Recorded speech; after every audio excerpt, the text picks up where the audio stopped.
21ពេត្រុសជួយឲ្យនាងទេប៊ីថារស់ឡើងវិញកិច្ចការជំពូក9ខ36ដល់ខ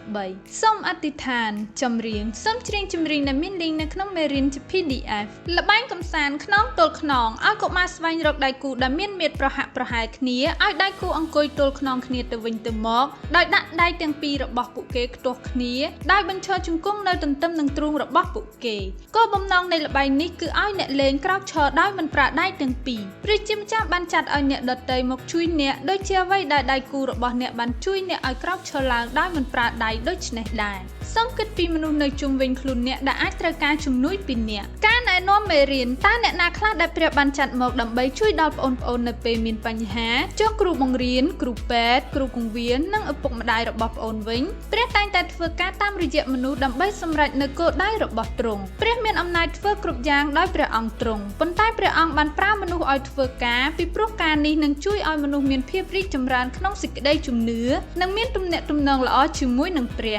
ថ្ងៃនេះយើងនឹងរៀនអំពីបុរសម្នាក់ដែលព្រះធ្លាប់ប្រើដើម្បីជួយនារីម្នាក់ឲ្យរស់ឡើងវិញរឿងនៅក្នុងព្រះគម្ពីររបស់យើងនៅថ្ងៃនេះគឺនិយាយអំពីស្ត្រីម្នាក់ឈ្មោះទេបេថាជាស្ត្រីល្អណាស់ព្រះគម្ពីរបានចែងថាទេបេថាតែងតែធ្វើអំពើល្អនិងជួយជនក្រីក្រជាពិសេសស្ត្រីមេម៉ាយនិងជួយដល់ប្រជាជនក្រីក្រគឺដោយការកាត់សម្លៀកបំពាក់សម្រាប់ពួកគេថ្ងៃមួយទេបេថាបានធ្លាក់ខ្លួនឈឺហើយក៏ស្លាប់ទៅមនុស្សទាំងអស់ដែលនាងធ្លាប់ជួយបានមកយំសោកដោយសារតែការស្លាប់របស់នាងពួកគេមានការសោកស្ដាយជាខ្លាំងក្នុងការបាត់បង់មិត្តភ័ក្តិរបស់ពួកគេហើយថែមទាំងយកសម្លៀកបំពាក់ដែលទេប៊ីថាកាត់សម្រាប់ពួកគេមកជាមួយដែរមនុស្សមួយចំនួនបានឮថាពេត្រុសនៅក្នុងក្រុងក្បែរនោះដូច្នេះគេក៏បានស្នើសុំឲ្យពេត្រុសមកចូលរួមដែរប្រជាជនបង្ហាញសម្លៀកបំពាក់ដល់ពេត្រុសហើយប្រាប់គាត់ថាទេប៊ីថាជាមនុស្សពិសេសប៉ុណ្ណាពេត្រុសបានសុំឲ្យមនុស្សទាំងអស់ចេញពីបន្ទប់ពេលគាត់នៅម្នាក់ឯងជាមួយនឹងទេប៊ីថាគាត់បានអធិដ្ឋានពីព្រោះគាត់ត្រូវការដឹងថាព្រះចង់ប្រើគាត់ដោយរបៀបណាពេត្រុសដឹងថាព្រះធ្វើការតាមរយៈមនុស្សតាមរយៈការអធិដ្ឋានពេត្រុសបានដឹងថាព្រះចង់ប្រើគាត់ដើម្បីនាំឲ្យទេប៊ីថាមានជីវិតរស់ឡើងវិញដូច្នេះគាត់បានសម្លឹងទៅទេប៊ីថាហើយនិយាយថាទេប៊ីថាក្រោកឡើងពេលនោះទេប៊ីថាបើកភ្នែកដោយព្រះជាស្ដាមកពីព្រះតាមរយៈការអធិដ្ឋានរបស់ពេត្រុសហើយនាងក៏បានរស់ឡើងវិញសាកស្រមៃមើលថាគ្រប់គ្នារំភើបប៉ុណ្ណាពួកគេពិតជាសប្បាយរីករាយដែលព្រះបានប្រើពេត្រុសដើម្បីជួយឲ្យទេប៊ីថារស់ឡើងវិញផ្នែកមួយនៃផែនការរបស់ព្រះគឺត្រូវឲ្យអ្នករាល់គ្នាដឹងថាព្រះយេស៊ូវជានរណាតើអ្នកដឹងទេថាមានមនុស្សមួយចំនួនដែលពឹងផ្អែកលើអ្នកដើម្បីឲ្យអ្នកប្រាប់ពួកគេអំពីព្រះយេស៊ូវព្រះជ្រើសរើសយកមនុស្សដើម្បីធ្វើការទាំងនេះពេលយើងព្យាយាមធ្វើដូចជាព្រះយេស៊ូវហើយធ្វើអ្វីដែលទ្រង់ចង់ឲ្យយើងធ្វើទ្រង់នឹងជួយយើងឲ្យធ្វើអំពើល្អមនុស្សស្គាល់ព្រះកាន់តែច្រើននៅពេលដែលពួកគេឃើញអំពើល្អរបស់យើងថ្ងៃនេះសូមអធិដ្ឋានទៅកាន់ព្រះហើយទូលសូមទ្រង់ឲ្យប្រើអ្នកដើម្បីជួយអ្នកដទៃឲ្យរៀនអំពីព្រះយេស៊ូវសំណួរពិភាក្សា 1. តើទេបេថាជាមនុស្សបែបណា 2. តើមានអ្វីកើតឡើងចំពោះនាង 3. តើព្រះប្រើនរណាដើម្បីនាំទេបេថាឲ្យរស់ឡើងវិញ 4. តើព្រះធ្លាប់ធ្វើការតាមរយៈអ្នកដើម្បីធ្វើអំពើល្អនិងជួយអ្នកដទៃដែរឬទេ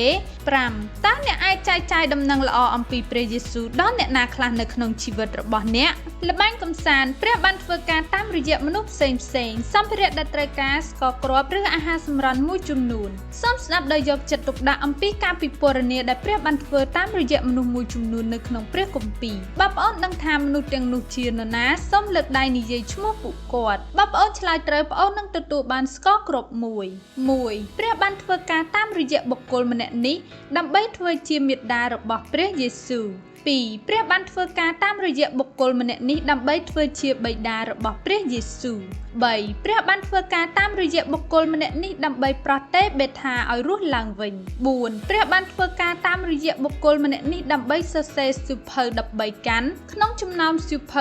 27កាន់នៃព្រះគម្ពីរសញ្ញាថ្មី 5. ព្រះបានធ្វើការតាមរយៈបុគ្គលម្នាក់នេះដើម្បីសង់ទូកធំមួយមុនកើតមានទឹកជំនន់ 6. ព្រះបានធ្វើការតាមរយៈបុគ្គលម្នាក់នេះដើម្បីមានកូនប្រុសម្នាក់នៅពេលដែលគាត់មានអាយុ100ឆ្នាំទៅហើយ 7. ព្រះបានធ្វើការតាមរយៈបុគ្គលម្នាក់នេះដើម្បីញែកសមុទ្រក្រហមគ្រូក៏អាចត្រៀមនៅសំណួរផ្សេងទៀតដើម្បីសួរទៅកាន់សិស្សបានផងដែរខគម្ពីរចងចាំភីលីបជំពូក 2 ខ 13 ត្បិតគឺជាព្រះហើយដែលបណ្ដាលចិត្តអ្នករាល់គ្នាឲ្យមានទាំងចំណង់ចង់ធ្វើហើយឲ្យបានប្រព្រឹត្តតាមបំណងព្រះハរតីទ្រង់ដែរ ហត្ថកម្មបេះដូងចម្រុះពណ៌សម្ភារៈដែលត្រូវការកៅបិទក្រដាសចម្រុះពណ៌រូបបេះដូងនៅលើក្រដាសសូមមើលនៅទំព័រខាងក្រោមដើម្បីបោះពុម្ពឲ្យក្រដាសបេះដូងទទេទៅកុមារគ្រប់គ្នាឲ្យកុមារម្នាក់នៅក្រដាសពណ៌មួយសន្លឹកដើម្បីឲ្យកុមារទាំងអស់មានក្រដាសពណ៌ខុសៗគ្នាពួកគេត្រូវបំពេញរូបបេះដូងរបស់ពួកគេជាមួយនឹងពណ៌ជាច្រើនតាមដែលអាចធ្វើទៅបាន